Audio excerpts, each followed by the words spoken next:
अभी भी 12th boards के साथ साथ इसी साल नीट को भी क्रैक करने के सपने देखने चाहिए, ताकि बोर्ड्स में हमको बहुत ज़्यादा परसेंटेज लेकर आने पड़ेंगे। लेकिन let me tell you one thing कि 12th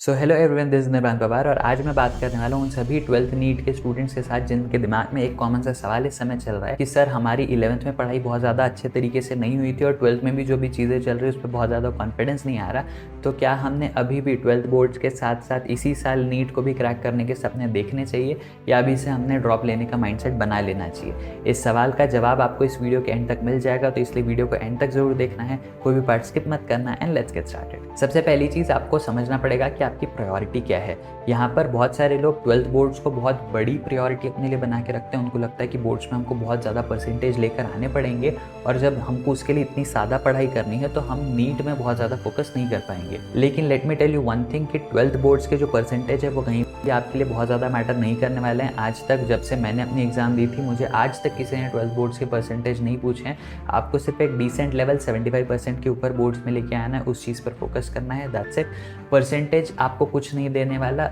जो आपका नीट का रैंक या नीट का स्कोर रहेगा वो आपको एक बहुत अच्छा कॉलेज आपके लिए देख के देने वाला है। तो इसलिए आपको सबसे पहले अपनी प्रायोरिटी लिस्ट में नीट को बोर्ड्स के ऊपर रखना स्टार्ट कर देना है। लेकिन इस पूरे प्रोसेस में बोर्ड्स को एकदम कम्प्लीटली इग्नोर भी नहीं करना है। हमको नीट को ज़्यादा प्रायोरिटी देनी है, लेकिन बोर्ड्स को भी साथ ही साथ थोड़ा बहुत पढ़ते चले जाना। अब यहाँ पर हमको समझना पड़ेगा सबसे बड़ा इन्फ्लुएंशियल फैक्टर क्या है जिसके वजह से सभी स्टूडेंट्स का कॉन्फिडेंस लूज हो रहा है कि सर हम इस बार बोर्ड्स के साथ साथ नीट कवर नहीं कर पाएंगे। इसका सबसे बड़ा मेजर रीज़न जो मुझे बहुत सारे स्टूडेंट से बात करके समझ में आता है वो ये कि बहुत सारे लोगों को सिर्फ 11th का जो बैकलॉग है उसके वजह से कॉन्फिडेंस नहीं आ रहा है। जिन लोगों की पढ़ाई ही नहीं हुई थी 11th में, उनको लग रहा है कि सर 11th तो हमको कुछ आता ही नहीं है, तो हम नीट के एग्ज़ाम में कैसे अच्छा स्कोर ला पाएंगे। और जिन लोगों ने 11th में पढ़ाई की भी थी उनको भी कॉन्फिडेंस ड्रॉप करने के लिए ये रीज़न लग रहा है कि हम 11th को रिवाइज़ नहीं कर पा रहे हैं, और दैट इज़ द रीज़न कि अगर हम अभी 12th पढ़ते रह जाएंगे तो हम 11th रिवाइज़ नहीं कर पाएंगे और वहाँ पर भी हम बहुत अच्छा स्कोर नीट में नहीं ला पाएंगे। तो इन्हीं सारी प्रॉब्लम्स का सलूशन लेके मैं आ गया हूँ 11th physics backlog buster course लेके, जिसमें सिर्फ 8 वीक्स में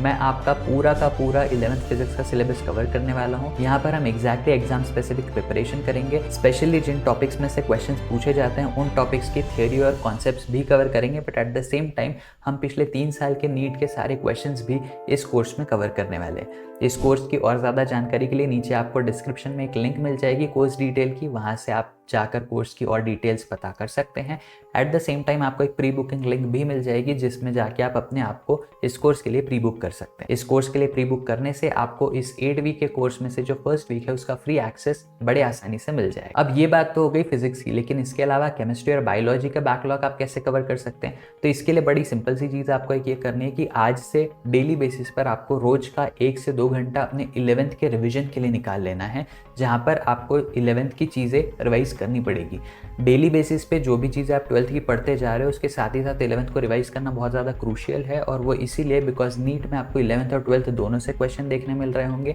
और अगर आप सिर्फ 12th पढ़ते चले जाओगे तो 11th की कोई भी चीज़ें आपको रिकॉल करने के लिए समय भी नहीं बचेगा और बाद में आपको सारी चीज़ें पढ़ने के लिए बहुत ज़्यादा समय देना पड़ेगा। तो इसीलिए इंपॉर्टेंट ये है कि जब भी हम अभी डेली बेसिस पे जो भी 12th की चीज़ें कवर कर रहे हैं उसके साथ ही साथ हम पैरेलल 11th की चीज़ें भी पढ़ते चले जाए। लेकिन एट द सेम टाइम आपको बहुत ज़्यादा ध्यान इस चीज़ पर भी देना है कि आप जो 12th की चीज़ें भी पढ़ रहे हो, जो भी आपका क्लासेस में अभी चल रहा है, वो सारी चीज़ों को आपको टाइमली रोज़ के रोज़ कवर करते जाना है। ऐसा बिल्कुल नहीं होना चाहिए कि 11th का सिलेबस पढ़ने के चक्कर में जो अभी 12th में चीज़ें चल रही है आप उसको मिस आउट कर दो और फिर वो भी आपके बैकलॉग लिस्ट में ऐड होते चले। अब इस पूरे प्रोसेस में बहुत सारे लोगों को ये भी स्ट्रेस आ जाएगा कि सर अगर हम 11th और 12th दोनों की चीज़ें नीट स्पेसिफिक प्रिपेयर करने पर फोकस करने लग जाए तो बोर्ड्स में हमारे मार्क्स कैसे आएंगे? अब ये चीज़ को समझना बड़ा आसान है। बोर्ड्स में आपको कैसे स्कोर करना है उस चीज़ के बारे में भी मैं वीडियोज़ उस समय बनाऊंगा, लेकिन ट्रस्ट मी ऑन दिस, अगर आप सारे कॉन्सेप्ट्स और थियोरीज को बहुत अच्छे तरीके से नीट के लिए भी पढ़ रहे हो तो पैरेलली आपका बोर्ड्स का प्रिपरेशन भी हो रहा है।